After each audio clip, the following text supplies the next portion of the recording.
ഏതൊരു ദേശത്തിനും ചില അപ്രതീക്ഷിത ചരിത്രകഥകൾ പറയാനുണ്ടാവും.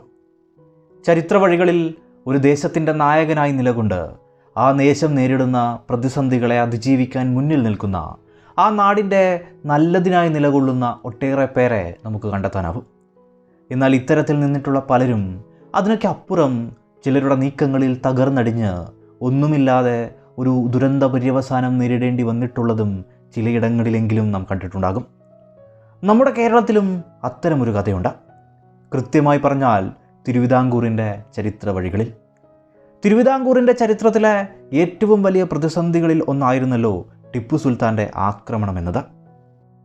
ആ ആക്രമണത്തെ തടയാൻ തിരുവിതാംകൂറിനെ ഒരു പരിധിവരെ സഹായിച്ചത് പഹയൻകോട്ട എന്ന് വിളിപ്പേരുള്ള നെടുങ്കോട്ടയുടെ ബലമായിരുന്നു എന്ന് പറയാം. എന്നാൽ ആ കോട്ടയ്ക്ക് പുറകിൽ ടിപ്പുവിൻ്റെ പടയെ നേരിടാനായി നിലകൊണ്ട തിരുവിതാംകൂർ പടയ്ക്ക് കരുത്ത് നൽകിയത് അവരുടെ നായകനായ ദിവാൻ രാജാ കേശവദാസ് ആയിരുന്നു. അത്രമേൽ നിർണായകമായ ദൗത്യത്തിന് നായകനായി നിലകൊണ്ട് വിജയം നേടി രാജ്യത്തിൻ്റെ ഘടനയെ സംരക്ഷിച്ചു നിർത്തിയ ആ മഹത് വ്യക്തിക്ക് എന്നാൽ പിന്നീട് ആ രാജ്യത്തിൻ്റെ ഭരണതലം നൽകിയത് വധശിക്ഷയായിരുന്നു എന്നതാണ് ചരിത്രത്തിൻ്റെ ഏറ്റവും വലിയ വിരോധാഭാസം. അത്രമേൽ പ്രാധാന്യത്തോടെയും ജനങ്ങളുടെ സ്നേഹത്തിലും ജീവിച്ച രാജാ കേശവദാസിനെ കാത്തിരുന്നത് അതിവേഗമുള്ള വീട്ടുതടങ്കലും മരണവുമായിരുന്നു. രാജാ കേശവദാസിനെ എന്തിനു വധിച്ചു എന്നതുമായി ബന്ധപ്പെട്ട ചരിത്ര വഴികളെയും രേഖപ്പെടുത്തലുകളെയുമാണ് ഈ ഭാഗത്തിലേതായാലും പരിചയപ്പെടുത്തുന്നത്. നമുക്കറിയാം, ആധുനിക തിരുവിതാംകൂർ സൃഷ്ടിച്ചത് മാർത്താണ്ഡവർമ്മയാണ്. ഒട്ടേറെ ദേശങ്ങളൊക്കെ കീഴടക്കിയാണ് അദ്ദേഹം ആ ലക്ഷ്യം പൂർത്തീകരിക്കുന്നത്. എന്നാൽ ഈ വഴികളിലെല്ലാം തന്നെ മാർത്താണ്ഡവർമ്മയുടെ കരുത്തായി രാമയ്യൻ ദളവയും ഉണ്ടായിരുന്നു. മാർത്താണ്ഡവർമ്മയുടെ വലം കൈയായി രാമയ്യൻ ദളവ എങ്ങനെ നിലകൊണ്ടുവോ അതുപോലെയായിരുന്നു ധർമ്മരാജാവിന് ദിവാൻ കേശവദാസ്. തിരുവിതാംകൂറിൻ്റെ ഭരണതലങ്ങളിൽ താഴെത്തട്ടിൽ നിന്നും ഉയർന്നു വന്നിട്ടുള്ള ഒരാളായിരുന്നു രാജാ കേശവദാസൻ. വെറും കേശവനായിരുന്ന അദ്ദേഹം ദിവാൻ രാജാ കേശവദാസനായതുപോലും അത്യപൂർവമായൊരു ചരിത്രകഥയാണ്. അതേതായാലും മറ്റൊരു ഭാഗത്തിൽ പറയാം. ഇവിടെ രാജാ കേശവദാസ് ധർമ്മരാജാവിൻ്റെ ഉദ്യോഗസ്ഥ തലങ്ങളിൽ പ്രധാനപ്പെട്ട ഒരാളായി നിലകൊള്ളുന്ന സമയത്താണ് ടിപ്പു സുൽത്താൻ്റെ ഭീഷണി ഉയർന്നു വരുന്നത്. 1789 കൃഷ്ണൻ ചെമ്പകരാമന് ശേഷം കേശവദാസിനെ ധർമ്മരാജാവ് ദളവയായി നിയമിക്കുകയുണ്ടായി. അദ്ദേഹം ദിവാൻ എന്ന സ്ഥാനപ്പേരിനാണ് പ്രാധാന്യം നൽകിയത്. അതുകൊണ്ട് തന്നെ ദിവാൻ രാജാ കേശവദാസായി അദ്ദേഹം മാറുകയും ചെയ്തു. സുഗന്ധവ്യഞ്ജനങ്ങളുടെ വിൽപ്പനയിൽ നിർണായക ഇടപെടലുകൾ നടത്തിയ അദ്ദേഹം പണം സ്വരൂപിക്കുകയും 3 ലക്ഷം രൂപ നൽകി കൊടുങ്ങല്ലൂർ, ആയിക്കോട്ട എന്നിവ ഡച്ചുകാരുടെ കൈകളിൽ നിന്ന് 1789 ജൂലൈയിൽ തന്നെ വാങ്ങുകയുമുണ്ടായി. ടിപ്പുവിൻ്റെ കൊച്ചിയിലേക്കും തിരുവിതാംകൂറിലേക്കുമുള്ള വരവിനെ തടയുക എന്നതായിരുന്നു ഇതിനൊക്കെ പുറകിലുള്ള പ്രധാന ഉദ്ദേശം. എന്നാൽ ഇത് ടിപ്പുവിൻ്റെ ശത്രുതയ്ക്ക് തുടക്കമിടുകയാണ് ഉണ്ടായത്. കാരണം ഈ കോട്ട മേഖലകൾ കൊച്ചി രാജ്യത്തിൻ്റെ മേഖലകളാണ്. കൊച്ചി ടിപ്പുവിൻ്റെ സാമന്തരുമാണ്. അതോടെ കോട്ടകൾ പിടിച്ചെടുക്കാനായി ടിപ്പു പട നയിച്ചു. നവംബറോടെ ധർമ്മരാജാവിന് ഒരു കത്തുമെത്തി. 3 നിർദ്ദേശങ്ങളായിരുന്നു അതിൽ പ്രധാനമായും ഉണ്ടായിരുന്നത്. 1, മലബാറിൽ നിന്ന് തിരുവിതാംകൂറിലേക്ക് അഭയം നേടിയ രാജകുടുംബാംഗങ്ങളെ തിരിച്ചയക്കുക. 2, ഡച്ചുകാരുമായുള്ള കരാർ നിലനിൽക്കില്ല എന്നതുകൊണ്ട് തന്നെ 2 കോട്ടകളിൽ നിന്നും സൈന്യത്തെ പിൻവലിക്കുക. 3, കൊച്ചി മൈസൂരിന് കീഴിലായതിനാൽ കൊച്ചി മേഖലകളിൽ നിർമ്മിച്ചിരിക്കുന്ന നെടുങ്കോട്ട തകർത്ത് കളയുക തുടങ്ങിയവയൊക്കെ ആയിരുന്നു ഇതിലെ പ്രധാനപ്പെട്ട നിർദ്ദേശങ്ങൾ. സ്വാഭാവികമായും ധർമ്മരാജാവ് ഈ നിർദ്ദേശങ്ങളെ അംഗീകരിക്കാൻ തരമില്ല എന്ന് അറിയിക്കുകയുണ്ടായി. അതോടെ ടിപ്പുവിൻ്റെ ആക്രമണവും തിരുവിതാംകൂർ ഉറപ്പിച്ചു.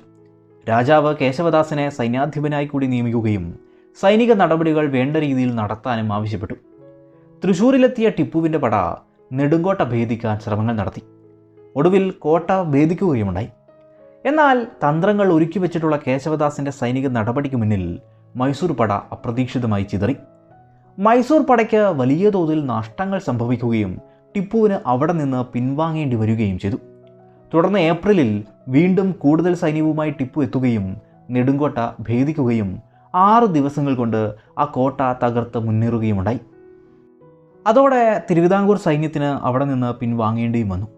എന്നാൽ തിരുവിതാംകൂറിന് ആക്രമണം നേരിട്ടാൽ ഉടനടി സഹായിക്കണം എന്ന നിലയിൽ ബ്രിട്ടീഷ് സൈന്യങ്ങൾ അവിടെ ഉണ്ടായിരുന്നെങ്കിലും അവർ പ്രശ്നത്തിലൊന്നും അത്രമാത്രം ഇടപെട്ടിരുന്നില്ല.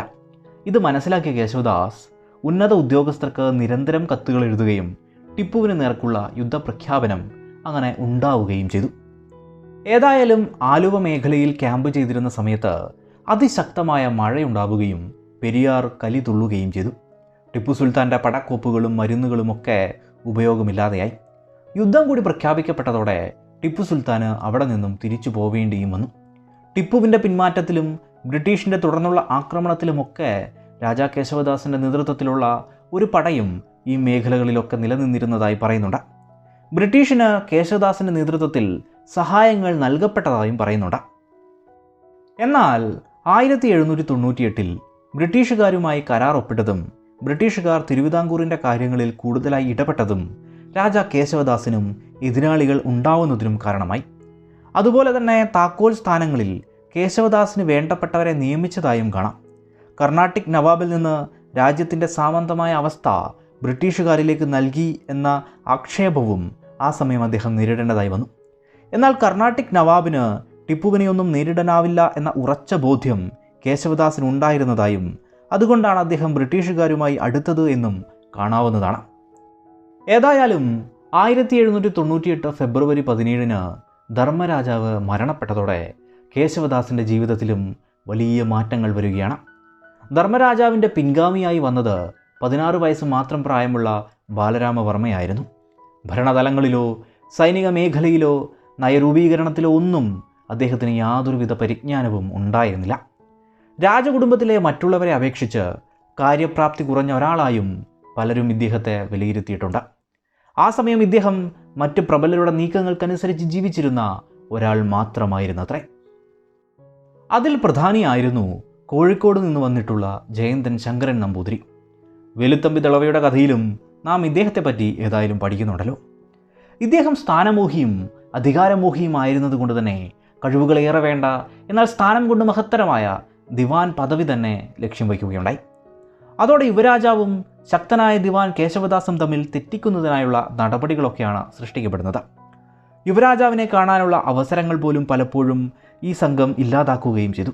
ദിവാന്റെ പ്രവർത്തന മേഖലകൾക്ക് കൂച്ചുവിലങ്ങിട്ടും സ്വന്തമായി കാര്യങ്ങൾ ചെയ്യാൻ അനുവദിക്കാതെയും രാജാവിനെ കണ്ട് ചർച്ചകൾ നടത്താനോ പോലുള്ള അവസരങ്ങൾ പോലും ഇല്ലാതെയാക്കി.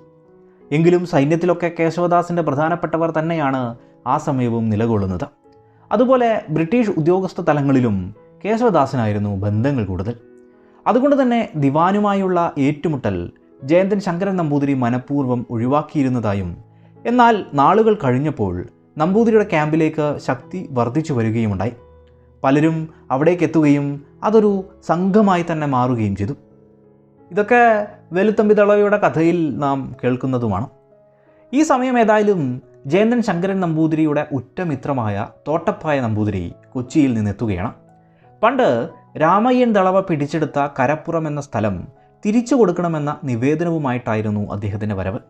അതിനു പ്രകാരം രാജാവിനെ പറഞ്ഞ് സമ്മതിപ്പിച്ച ജയന്തൻ ശങ്കരൻ നമ്പൂതിരിയുടെ നേതൃത്വത്തിൽ ചേർത്തല മേഖല വിട്ടുകൊടുക്കുന്നതുമായി ബന്ധപ്പെട്ട രേഖ സൃഷ്ടിക്കപ്പെടുകയും രാജാവ് അതിൽ ഒപ്പുവെക്കുകയും രഹസ്യമായി തന്നെ തോട്ടപ്പായ നമ്പൂതിരി അവിടെ നിന്ന് വിട്ടുപോവുകയുമുണ്ടായി. എന്നാൽ ഈ രഹസ്യ കൈമാറ്റ കരാർ അധികം താമസിയാതെ അറിഞ്ഞ ദിവാൻ രാജാ കേശവദാസ് തൻ്റെ പടയെ എല്ലാ മേഖലകളിലേക്ക് അയക്കുകയും തോട്ടപ്പായ നമ്പൂതിരിയെ കണ്ടെത്തി പിടികൂടി ആ കരാർ രേഖ നശിപ്പിക്കുകയും ചെയ്തു. രാജ്യത്തെ സംബന്ധിച്ചിടത്തോളം നല്ല കാര്യമാണ് ചെയ്തതെങ്കിലും ഈ ഒരു പ്രവൃത്തി പുതിയ രാജാവിൽ കടുത്ത നീരസം സൃഷ്ടിക്കുകയാണ് ഉണ്ടായത്.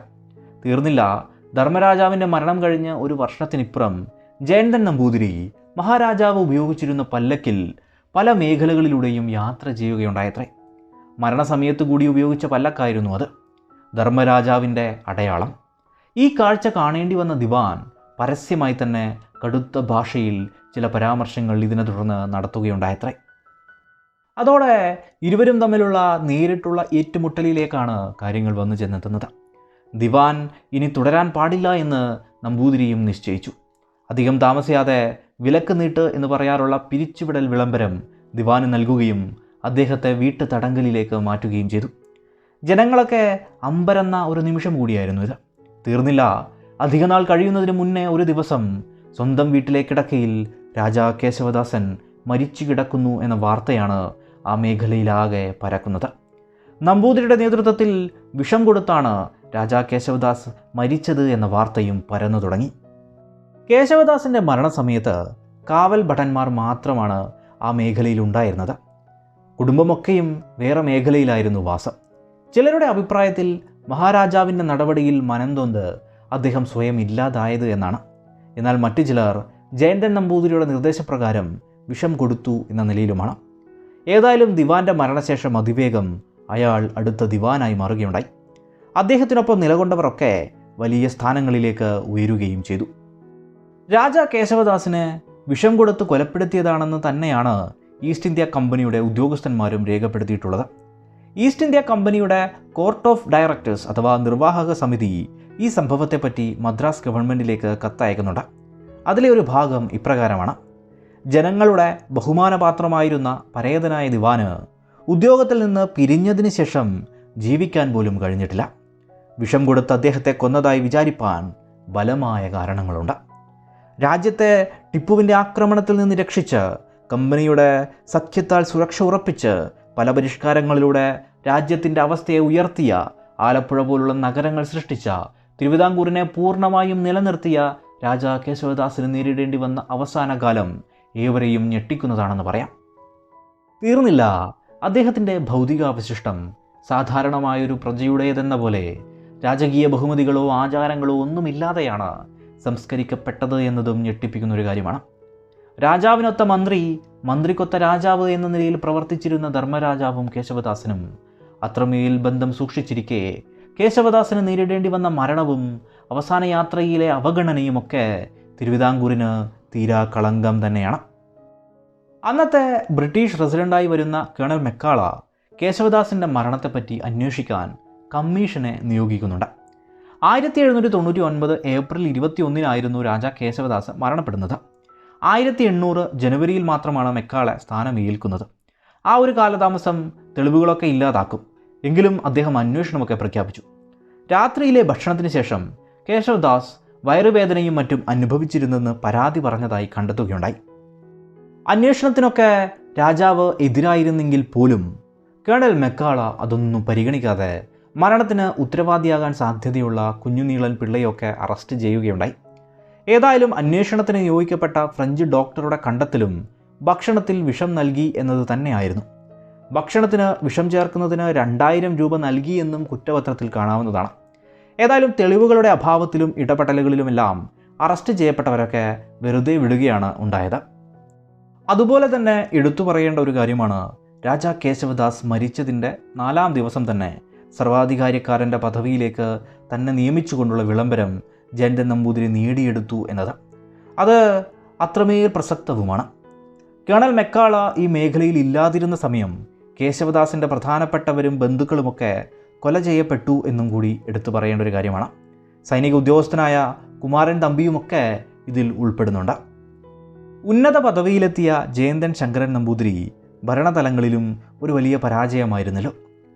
വേലുത്തമ്പി ദളവയുടെ കഥകളിലൊക്കെ നമുക്കത് കാണാം. രാജ്യം ഏതായാലും വലിയ പ്രതിസന്ധികളിലൂടെയാണ് കടന്നു പോവുകയുണ്ടായത്. ഈ സമയം രാജാ കേശവദാസിൻ്റെ ജംഗമ വസ്തുക്കളെല്ലാം കണ്ടുകെട്ടിയതായും പറയുന്നുണ്ട്. ചുരുക്കിയാൽ ടിപ്പു സുൽത്താനെ പോലൊരു ശത്രുവിൽ നിന്ന് ആ നാടിനെ രക്ഷിക്കാൻ മുന്നിൽ നിന്ന ആ വലിയ മനുഷ്യൻ, ഏറ്റവും പ്രിയപ്പെട്ട മഹാരാജാവ് മരണമടഞ്ഞ് ഏകദേശം 1 വർഷം കഴിയുമ്പോഴേക്ക് ആയുസിൻ്റെ മധ്യത്തിൽ വെച്ച് വധിക്കപ്പെടുകയാണ് ഉണ്ടായത്. കേശവദാസിൻ്റെ മരണവും അതിനുശേഷവും ആ ശരീരത്തിന് നേരിടേണ്ടി വന്ന അവഗണനയുമൊക്കെ തിരുവിതാംകൂറിൻ്റെ ചരിത്രത്തിൽ ഒരു തീരാ കളങ്കമായി നിലനിൽക്കുന്നു എന്ന് പറയാം.